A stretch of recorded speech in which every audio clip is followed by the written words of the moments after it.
बच्चों, class 11th physics की आज की इस ऑनलाइन कक्षा में आप सभी का स्वागत है।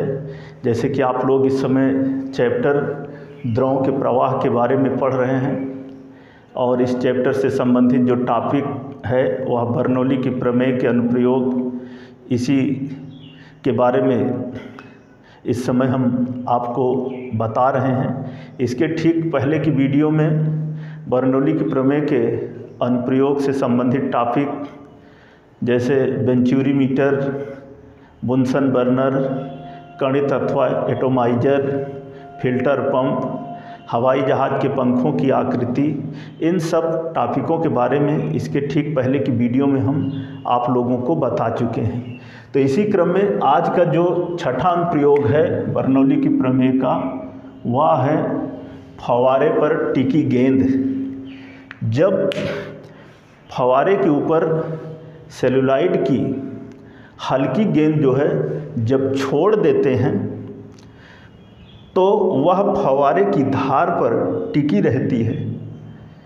मतलब क्या कारण है कि जब हल्की गेंद को उस फव्वारे की धार पर हम छोड़ देते हैं तो वह धार पर ही टिकी रहती है।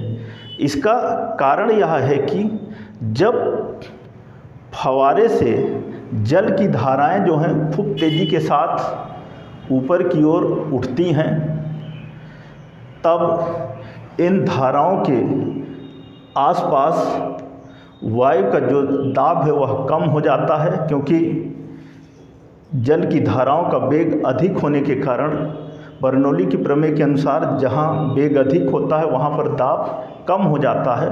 तो फव्वारे की धाराओं का वेग अधिक होने के कारण इसके धारा के आसपास का जो वायु दाब है वह कम हो जाता है। तो उस दशा में जैसे ही इस फव्वारे की धार पर छोड़ी हुई गेंद वह बाहर की ओर निकलने का प्रयास करती है, वायुमंडलीय दाब जो है वह उस गेंद को कम दाब वाले क्षेत्र में पुनः जो है धकेल देती है और इस तरह से वह हल्की गेंद जो है उस फव्वारे की धार पर टिकी रहती है। हमने इसके बारे में बताया कि जब फव्वारे पर सेलुलाइड की हल्की गेंद को छोड़ देते हैं तो वह उसकी धार पर टिकी रहती है, अर्थात वह उस फव्वारे से बाहर नहीं गिरती है। इसका कारण क्या है? इसका कारण यह है कि जब फव्वारे से जल की धाराएं जो है खूब तेज़ी के साथ ऊपर उठती हैं तो इस फव्वारे की जल की धाराओं के आसपास जो वायु का दाब है वह कम हो जाता है। बर्नौली की प्रमेय के अनुसार जब वेग अधिक होता है तो उसके आसपास वायु का दाब जो है वो कम हो जाता है। इसलिए जब इस धार पर छोड़ी गई जो गेंद है वह जैसे ही इस फव्वारे की धार से बाहर निकलने का प्रयास करती है, बाहरी वायु दाब जो है उसको कम दाब वाले क्षेत्र में पुनः धकेल देती है, जिस कारण वह गेंद जो है वह फव्वारे की धार पर ही टिकी रहती है। तो ये था बर्नौली की प्रमेय का छठा अनुप्रयोग, जो कि टॉपिक का नाम है फव्वारे पर टिकी गेंद। अब इसी से संबंधित जो अगला टॉपिक है नंबर 7, स्पिन करती हुई गेंद का वक्र पथ पर चलना अथवा मैग्नस प्रभाव। तो 7 नंबर है स्पिन करती हुई गेंद का वक्र पथ पर चलना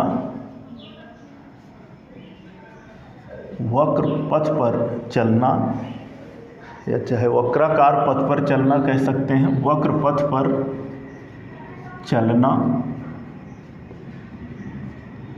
अथवा मैग्नस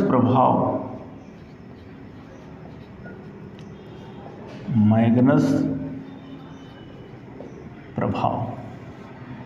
तो इसको समझने के लिए सबसे पहले इससे संबंधित एक चित्र बना लेते हैं। यह एक बॉल है, गेंद है, जो कि एक वक्राकार पथ पर जो है चल रही है। तो वक्राकार पथ पर चलती हुई इस गेंद का एक चित्र बना लेते हैं इस तरह से।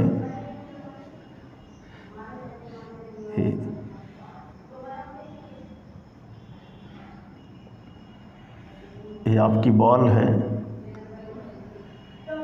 और ये जो है वह पथ है जिस पर बॉल जो है वह चल रही है। इसको हम कह देंगे गेंद का पथ। यह है गेंद का पथ। और आगे यहाँ पर दिखाएंगे बी वेग से वायु जो है वह पीछे की ओर भागती है और इसके समीप की वायु जो है वह गेंद के साथ यू वेग से घूमती है ऊपरी सतह पर और निचले सतह पर।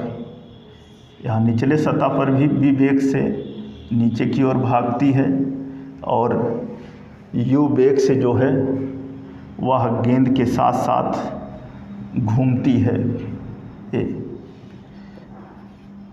तो स्पिन करती हुई गेंद का वक्र पथ पर चलना अथवा मैग्नस प्रभाव, मतलब जब गेंद जो है वह स्पिन कर रही होती है तो वह एक सरल रेखा पर ना चल करके एक वक्राकार पथ पर चलती है। इसका क्या कारण है? तो होता क्या है कि जब गेंद स्पिन करते हुए, सबसे पहले तो जब गेंद जो है स्पिन करते हुए फेंकी जाती है तो वह वायु में एक सरल रेखा में ना चलकर एक वक्राकार पथ पर चलती है, जिसे गेंद का स्विंग करना या स्पिन करना कहते हैं। जिसे गेंद का स्विंग करना अथवा स्पिन करना कहते हैं। चित्र के अनुसार जब गेंद जो है फेंकी जाती है, जब ऐसे फेंकी जाती है जैसे कि हम बाईं तरफ से दाईं तरफ की ओर दिखाए हैं, जब फेंकी जाती है तो इस गेंद का जो सामने का सिरा है इससे वायु टकराती है और टकराने के पश्चात कुछ वायु जो है बी वेग से इस गेंद के ऊपरी सिरे से पीछे की ओर भागती है और कुछ वायु जो है इस गेंद की निचली सतह से बी वेग से पीछे की ओर भागती है। जब गेंद जो है स्पिन कर रही होती है तो इस गेंद के समीप की जो वायु है वह गेंद के साथ साथ यू वेग से घूमती है। गेंद के साथ साथ यू वेग से घूमती है। इससे स्पष्ट है कि इस गेंद के ऊपर जो वायु का परिणामी वेग है वह b माइनस यू और तथा इस गेंद के नीचे जो वायु का परिणामी वेग है वह b प्लस यू हो जाता है। तो इस गेंद के ऊपर जो वायु का परिणामी वेग b माइनस यू है वह इस गेंद के नीचे वायु के परिणामी वेग b प्लस यू से कम होता है। तो बर्नौली की प्रमेय के अनुसार इस गेंद के ऊपर परिणामी वेग b माइनस यू कम होने से इसके ऊपर जो दाब है वह अधिक होता है, जबकि गेंद के नीचे परिणामी वेग b प्लस यू अधिक होने से इसके नीचे जो दाब है वह कम हो जाता है। इस दाबांतर के कारण ही गेंद जो है जब फेंकी जाती है तो एक सरल रेखा में ना चल करके वह एक वक्राकार पथ पर चलती है। इसी प्रभाव को ही मैग्नस प्रभाव कहते हैं। इसी प्रभाव को ही मैग्नस प्रभाव कहते हैं। फिर से एक बार हम बता रहे हैं कि जब गेंद जो है स्पिन करते हुए फेंकी जाती है, तब वह गेंद जो है एक सरल रेखा पर ना चल करके एक वक्राकार पथ पर चलती है, जिसे गेंद का स्विंग करना अथवा गेंद का स्पिन करना कहते हैं।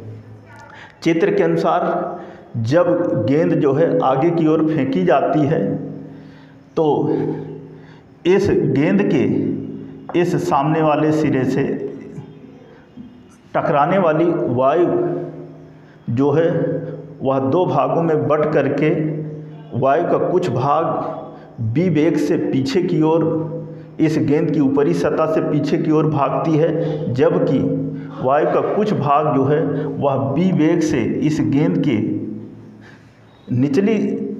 नीचे की ओर से पीछे की ओर भागती है। जब गेंद जो है स्पिन कर रही होती है, तो इस गेंद के साथ साथ इस गेंद के ठीक समीप की जो वायु है वह भी यू वेग से इस गेंद के साथ साथ घूमती है, जिस कारण इस गेंद की ऊपरी सतह पर जो वायु का परिणामी वेग है वह b माइनस यू हो जाता है, और जबकि इसकी निचले सतह पर परिणामी वेग जो है वह b प्लस यू हो जाता है।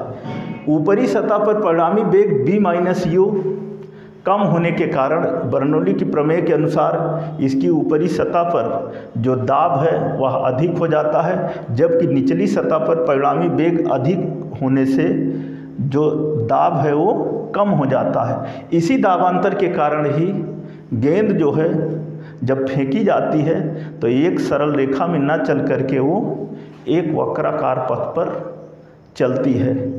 इसी प्रभाव को ही मैग्नस प्रभाव कहते हैं। तो ये है बर्नौली की प्रमेय का 7वां अनुप्रयोग कि स्पिन करती हुई गेंद का वक्र पथ पर चलना अथवा मैग्नस प्रभाव। इसी क्रम में जो अगला टॉपिक है वह है आंधी में टीन का उड़ना। 8वां नंबर है आंधी में टीन का उड़ना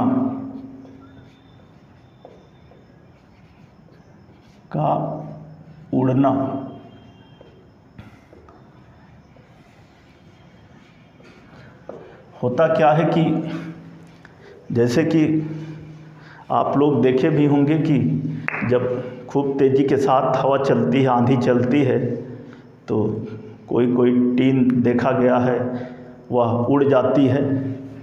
तो होता क्या है कि बर्नौली की प्रमेय के अनुसार आंधी में वायु का वेग अधिक होने से टीन के छत के ऊपर जो वायु का दाब है वह कम हो जाता है, जबकि टीन के छत के नीचे वायु का वेग कम होने से वायु का जो दाब है वह अधिक हो जाता है। इसी दाबांतर के कारण ही आंधी में टीन जो है वह ऊपर उठ जाती है, अर्थात इसी दाबांतर के कारण ही वह टीन जो है आंधी में उड़ जाती है। हमने कहा कि आंधी में वायु का वेग अधिक होने के कारण टीन के ऊपरी सतह पर वायु का वेग अधिक होने से वायु का दाब जो है कम हो जाता है, जबकि टीन की निचली सतह पर वायु का वेग कम होने से वायु का दाब जो है वह अधिक होता है। तो टीन के ऊपरी सतह पर और टीन की निचली सतह पर जो वायु का दाब है वह कम व अधिक होने से इस दाबांतर के कारण ही आंधी में वह टीन जो है उड़ जाती है, या आंधी में टीन जो है अपने स्थान से ऊपर उठ जाती है। तो ये है बर्नौली की प्रमेय का 8वां अनुप्रयोग। तो बच्चों, आज की इस वीडियो क्लास में हमने बर्नौली की प्रमेय के अनुप्रयोग से संबंधित 3 टॉपिकों के बारे में बताया है, जिसमें पहला था फव्वारे पर टिकी गेंद, दूसरा था आज की इस वीडियो क्लास का दूसरा जो टॉपिक था वह था स्पिन करती हुई गेंद का वक्र पथ पर चलना अथवा मैग्नस प्रभाव, और तीसरा टॉपिक ये है आंधी में टीन का उड़ना। तो जैसे मैंने बताया है, इन्हें आप ध्यानपूर्वक सुने, समझें और नोट करें। इस चैप्टर से संबंधित जो भी बचा हुआ शेष टॉपिक है उन्हें हम आपको अगली वीडियो में बताएंगे। धन्यवाद।